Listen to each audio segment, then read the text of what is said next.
Hello and welcome to my presentation. Assalamualaikum warahmatullahi wabarakatuh. Perkenalkan, nama saya Mianur Numiati, NIM C20862070005. Di sini saya akan sedikit mempresentasikan rancangan penelitian mata kuliah pendidikan inklusi dengan dosen pengampu Bunda Nandini Huda, MPSI Psikolog. Adapun judul dari rancangan penelitian yang saya ambil yaitu penerapan metode karya wisata untuk mengenalkan mata pelajaran sains pada anak tunadaksa di kelas 1 SLB Negeri Taman Sari. A. Latar belakang. Di sini ada pengertian ABK. Anak berkebutuhan khusus atau ABK adalah anak dengan karakteristik khusus yang berbeda dengan anak pada umumnya, tanpa selalu menunjukkan pada ketidakmampuan mental, emosi, atau fisik yang termasuk ke dalam ABK antara lain tunanetra, tunarungu, tunagrahita, tunadaksa, tunalaras, kesulitan belajar, gangguan perilaku, anak berbakat, anak dengan gangguan kesehatan. Nah, istilah lain bagi anak berkebutuhan khusus adalah anak luar biasa dan anak cacat, karena karakteristik dan hambatan yang dimiliki oleh ABK memerlukan bentuk pelayanan pendidikan khusus yang disesuaikan dengan kemampuan dan potensi mereka. Contohnya, bagi tunanetra, mereka memerlukan modifikasi teks bacaan menjadi tulisan braille, dan tunarungu berkomunikasi menggunakan bahasa isyarat. Kemudian, pengertian tunadaksa juga dikemukakan oleh White House Conference menurut Somantri pada tahun 2006, bahwa tunadaksa berarti suatu keadaan rusak karena adanya gangguan bentuk atau hambatan pada tulang, otot, dan sendi dalam fungsinya yang normal. Nah, kondisi ini dapat disebabkan oleh penyakit, kecelakaan, ataupun pembawaan sejak lahir.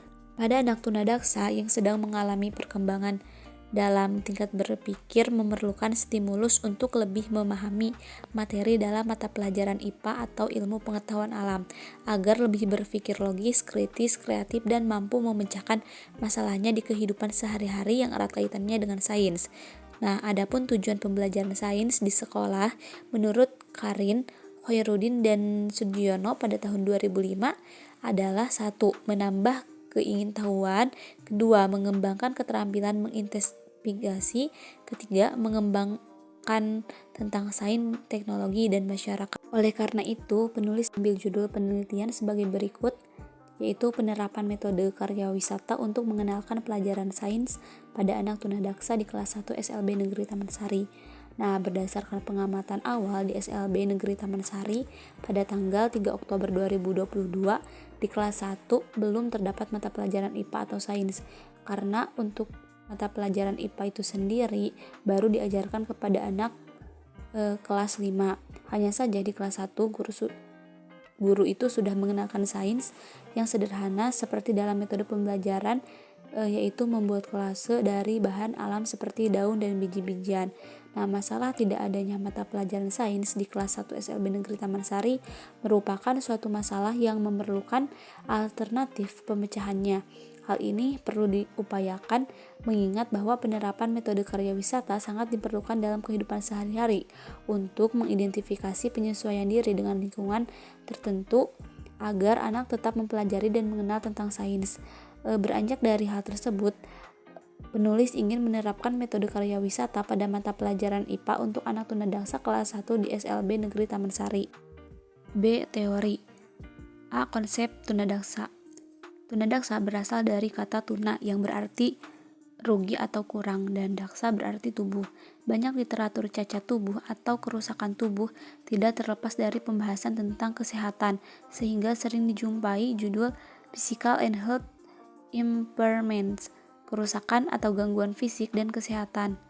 Nakata dalam Raharja 2006 mengemukakan bahwa dimaksud dengan tunadaksa adalah mereka yang tingkat kecacatan fisiknya mengakibatkan mereka menemukan kesulitan yang berat, kemudian mereka yang tingkat kecacatan fisiknya tidak lebih baik dari nomor 1. Kemudian ada klasifikasi anak tunadaksa. Nah, klasifikasi anak tunadaksa ini terbagi beberapa. Yang pertama, menurut Asjari pada tahun 1995 ada kelainan pada sistem cerebral atau cerebral system disorders. yaitu penggolongan anak tunadaksa ke dalam kelainan sistem serebral didasarkan pada letak penyebab kelahiran yang terletak di dalam sistem saraf pusat otak tulang belakang. Kemudian ada penggolongan menurut fisiologi. Nah, kelainan gerak dilihat dari segi letak kelainan di otak dan fungsi geraknya atau motorik. Anak cerebral palsy dibedakan atas spastik, ataksia, tremor, rigid, dan tipe campuran. Kemudian ada kelainan pada sistem otot dan rangka atau muskuloskeletal system. Yang pertama ada polymyelitis, kemudian muscle dystrophy, dan spina bifida. Polymyelitis yaitu penderita polio atau yang mengalami kelumpuhan otot sehingga otot akan mengecil dan tangannya melemah. Kemudian ada muscle dystrophy yaitu anak yang mengalami kelumpuhan pada fungsi otot, dan spina bifida merupakan kelainan pada tulang belakang. Kemudian karakteristik anak tunadaksa. Nah, karakteristik anak tunadaksa ini dibagi menjadi dua, yaitu ada karakteristik umum dan karakteristik khusus. Adapun karakteristik umum yaitu murid tunadaksa yang beragam jenis atau tingkat kecacatannya serta pengaruh lain akan membentuk dan mencoraki masing-masing diri mereka. Bentuk dan corak masing-masing murid tunadaksa tidak lepas dengan bentuk lingkungan di samping yang sifatnya bawaan. Bawaan dalam pengertian ini adalah yang melekat dengan tetapnya kecacatan terutama yang berhubungan dengan kelainan pada sistem saraf pusat. Kemudian ada karakteristik khusus. Nah, adapun beberapa karakteristik khusus diantaranya yaitu seperti gangguan motorik, gangguan sensori, tingkat kecerdasan, kemampuan persepsi, kemampuan kognisi, kemampuan berbicara, simbolisasi, dan emosi penyesuaian sosial. Kemudian di sini ada metode. Nah, langkah-langkah metode dari karya wisata. Yang pertama ada merumuskan tujuan karya wisata, kemudian menetapkan objek karya wisata sesuai dengan tujuan yang hendak dicapai, menetapkan lamanya karya wisata, menyusun rencana belajar bagi anak selama karya wisata, dan merencanakan perlengkapan belajar yang harus disediakan. Kemudian pelaksanaan karya wisata itu sendiri merupakan pelaksanaan kegiatan belajar di tempat karya wisata dengan bimbingan guru, dan kegiatan belajar ini harus diarahkan pada tujuan yang telah ditetapkan pada fase perencanaan di atas. Kemudian tindak lanjut pada karya wisata ini siswa dimintai laporannya baik lisan maupun tertulis mengenai inti masalah yang telah dipelajari pada waktu karya wisata. Dan yang terakhir ada rancangan anggaran biaya. Berikut adalah gambaran rancangan anggaran biaya yang diperlukan. Di antaranya ada jenis kebutuhan seperti transportasi untuk banyaknya 1 bus, kemudian harganya 3 juta, jumlah 3 juta. Kemudian ada 2 tiket dengan banyak 20 orang, kemudian harganya 20.000 per orang, jumlah 400.000.